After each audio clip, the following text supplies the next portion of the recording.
Hi, how's it going? It's Jamie, and today we are going to be setting goals and setting a budget for the calendar year 2022. And I thought it would be fun if I brought you guys along with me to do it. I've seen a few of these videos before where it's kind of budget with me or set goals with me, and I'm kind of combining them into one. You'll see that I set goals quite differently to other people, and I'll kind of walk you through that. And I'm definitely, as you know, I've shown previously on this channel, a little bit of a minimalist. Which you'll see. But yeah, I hope you had a really good Christmas. If you're not watching this in the new year, or even you're watching this years from now, this will still work. This can work at any time of the year. I do think this is a great way just to set goals and budget in general. But this is going to be especially useful for people watching this before 2022 starts. Okay, so first of all, think about goals.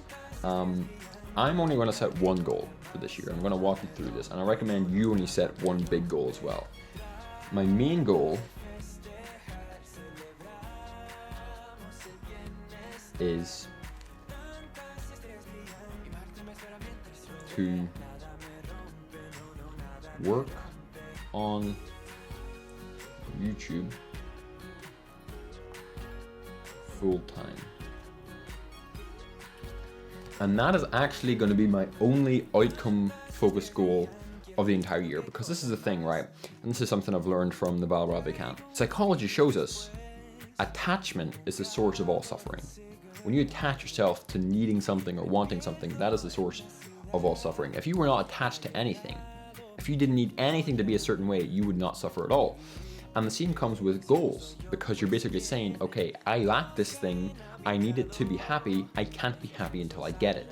And so the more stuff you want, the more you suffer. So if you're setting a bunch of different goals, like I want to hit 10 grand a year, I want to be weigh this specific amount of weight, and I want to, get a girlfriend, whatever. You're saying you lack so much stuff right now, it's going to be basically impossible for you to ever be happy. And once you get that thing, there's always going to be something else that you need. However, in my opinion, not everyone agrees with this, but in my opinion, to completely lack desire, is to lack what makes you human, right? You're very robotic. You're almost becoming like this lifeless machine with no desire. Plus, it's basically impossible to completely, cut desire from your life, or at least it's extremely difficult just because of the way our brains are wired with the dopamine chemical. People claim they lack desire completely. I don't know if that's true. They might have wiped out 95% of their desires, but all of their desires, I'm not so sure about. I don't think it's a good idea to just say, I don't need anything and just go live in the mountains like a monk and just live in the present moment. You can do that, but that's extremely difficult. I do think you're missing out on a huge part of life. Like, yes, you're cutting out the lows of life whenever you don't get what you want, but you're also, missing the highs, and life is, that is life. To just have one emotion is literally flatlining the end of life, the end of existence. So in my opinion, it's good to have goals and desires, but you only want to focus on one thing. You don't want lots and lots of different desires, because think about it whenever you get sick. Okay, think about in general how many things you want, right? You want money, you want fame, you want fortune, you want fortune and glory, kid, Indiana Jones, right? You have all these different goals, you want relationships, want all these different things.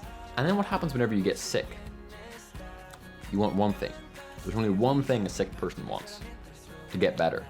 And that's how you should live your life. You only want one thing. The world is structured in a way where if you really focus on just getting one thing, you will get it, okay?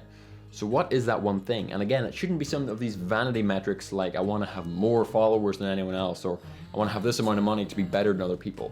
My thing is to just be able to do what I'm doing right now, YouTube, and also business. I have plans on monetization. I've already monetized in other ways.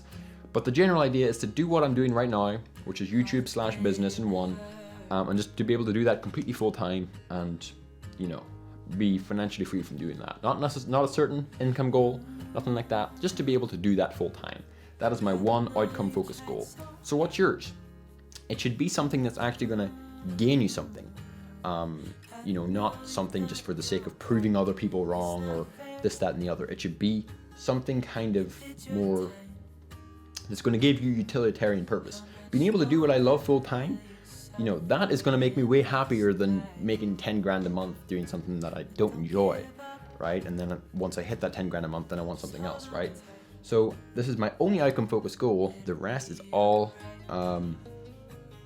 input focused goals. So input focused goals, we're going to have a section for that now.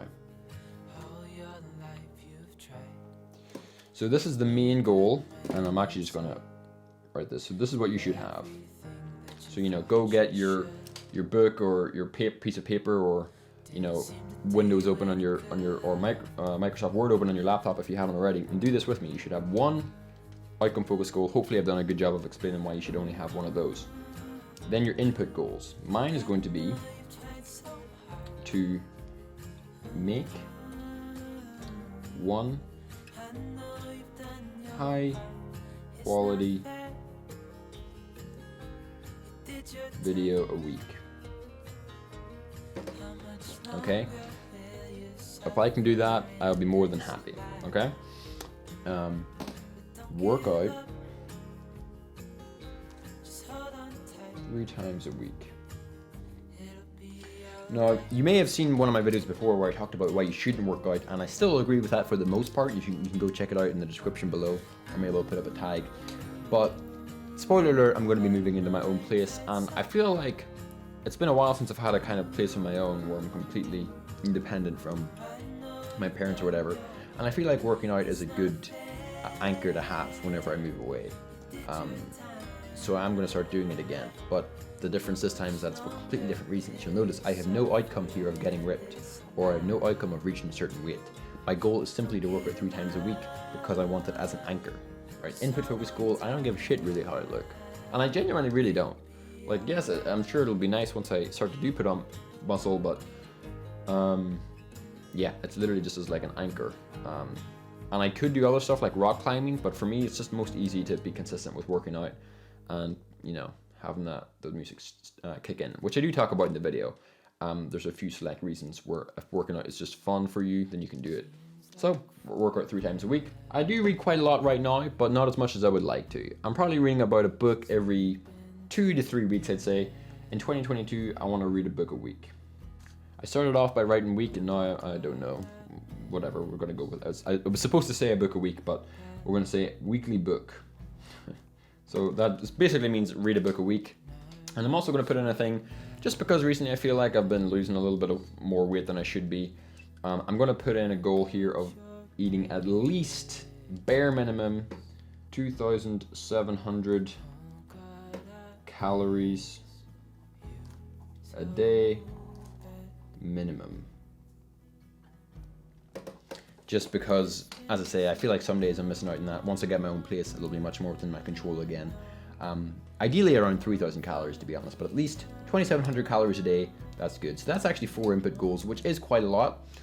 Technically, also something I want to do is cut out on social media a bit more, but I'm not going to write that down because it's not a main focus. And this is also something interesting. Whenever you're creating your input goals, I really don't recommend having any more than what I have. I think what I've got is the maximum. I think having 2 strong input goals is best. But if you want to be a little bit cheeky like me, push it to 4, go for it. Honestly, I've got a bit of advantage because I'm going to be moving out on my own, which you might know about this if you've read the book The Power of Habit.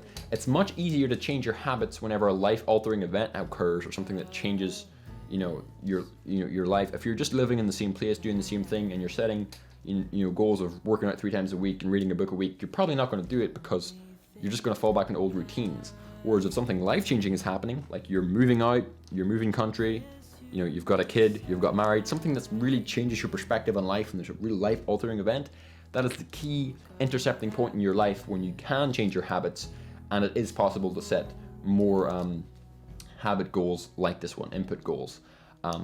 So if you aren't having a life-altering event like that happen, I would recommend only setting 1 or 2 input goals. And if you want to learn more about that, go read The Power of Habit. It's a good book.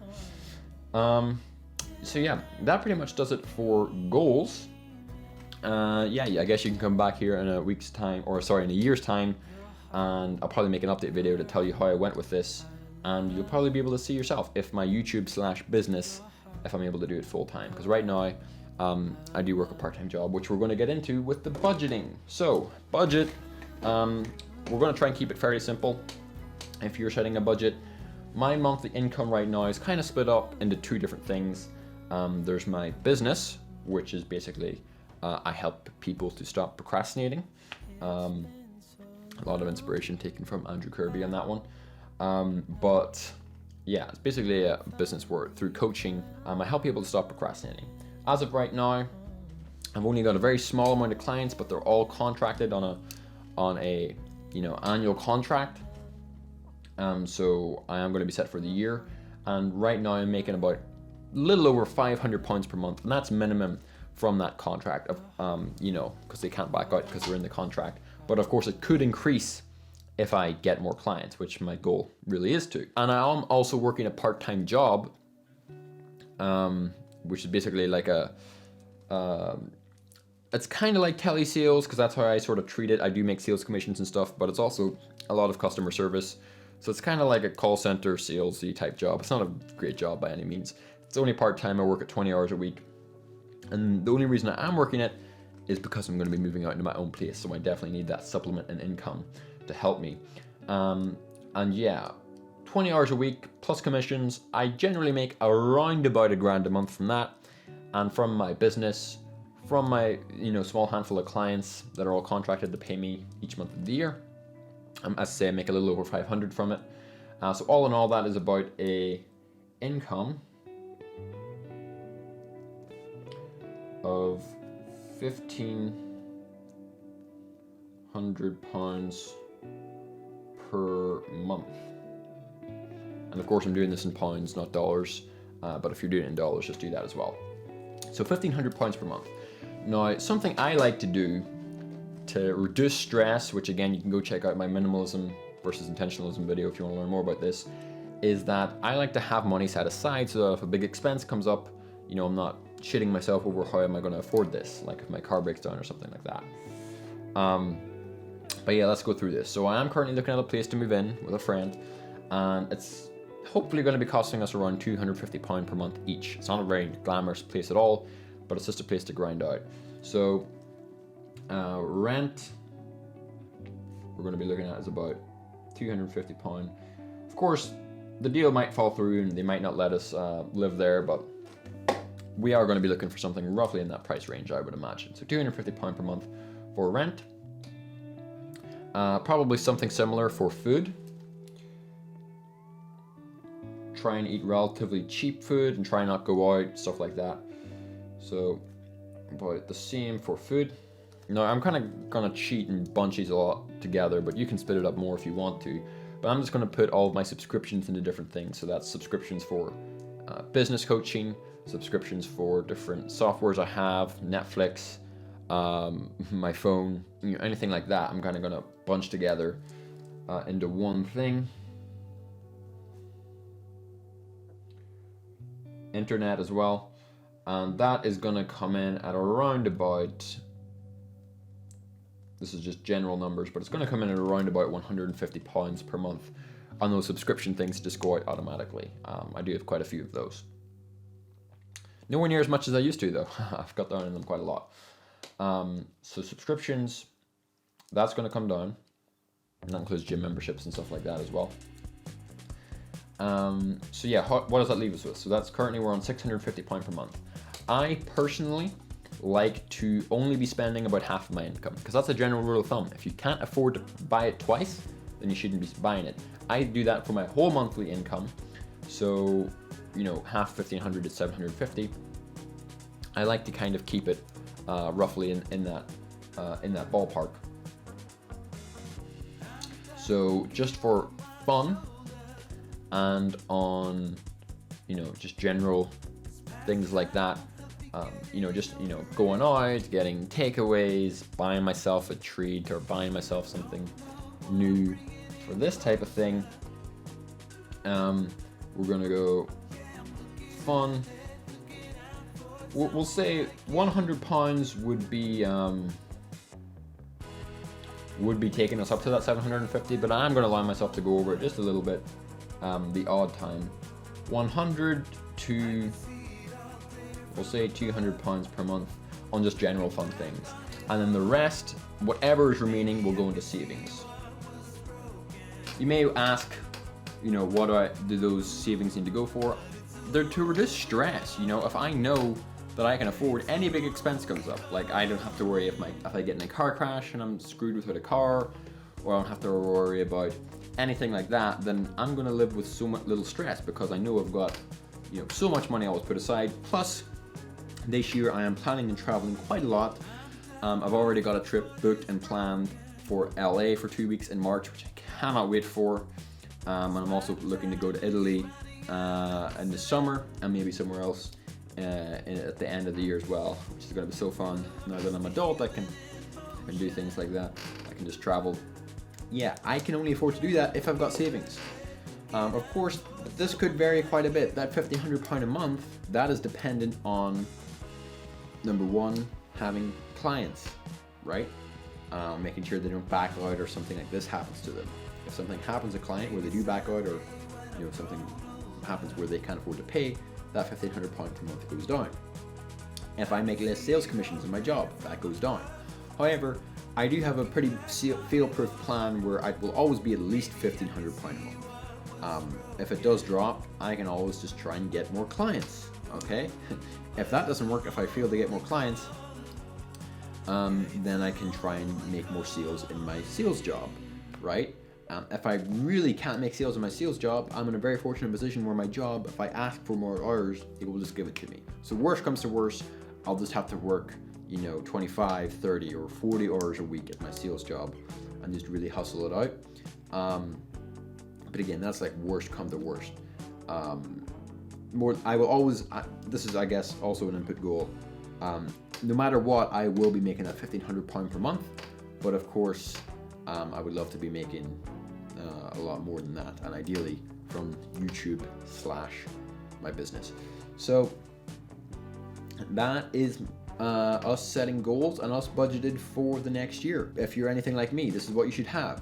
You should have a main goal, one main outcome goal to focus on. That should be your only desire. That's outcome focused. That's not within your control. As I say, the world works in a way. If you really put all your focus and attention on getting one outcome, you will get it. Okay, the world works like that. Okay, if you do that throughout the whole year, you should have 1 or 2 main input goals. Or if you're like me and you're kind of going through a life-altering shift in the new year, then you can cheat a little bit and have a few extra input goals. And you should be budgeted so that you should only be spending about half as much of your income on your monthly expenses, and half of your income should be going to savings, which of course, if you want, you can invest in stocks or just keep in your bank account so that you're always ready to pay for expenses or travel more, which is something I want to do. I am so excited for 2022. I think this YouTube channel will hopefully explode. As you can see, my goals, I have it set where I'm hopefully able to do this full time. I don't know if I'm going to achieve that in 2022, but I know I will eventually achieve it. Not necessarily from YouTube ad revenue, but other monetization models, because as I say, I run a YouTube channel and a business. I just don't often talk about the business end of it on my YouTube channel just yet. And I am planning on making 1 high quality video a week because I love what I do here. I love making videos, I love researching them, learning all about that. It's so much fun. Reading a book a week is also really going to help me get great ideas for videos, so I cannot wait. There's so much stuff coming up on this YouTube channel, and I really hope you stick around for it. So if you haven't already, hit subscribe and stay tuned. There's a lot of stuff coming for 2022. And for you reading this, I know you're going to achieve your goal. I know you will. Stick with it. Okay, stick with it. And whenever you feel like all hope is lost and there's no way you're going to achieve it, that's generally just before you do achieve it. Look at any major success, that's what happens. That's the hero's journey. So keep with it. Set 1 outcome focused goal and you'll get it. Alright. Have a good one, and I'll see you in the new year.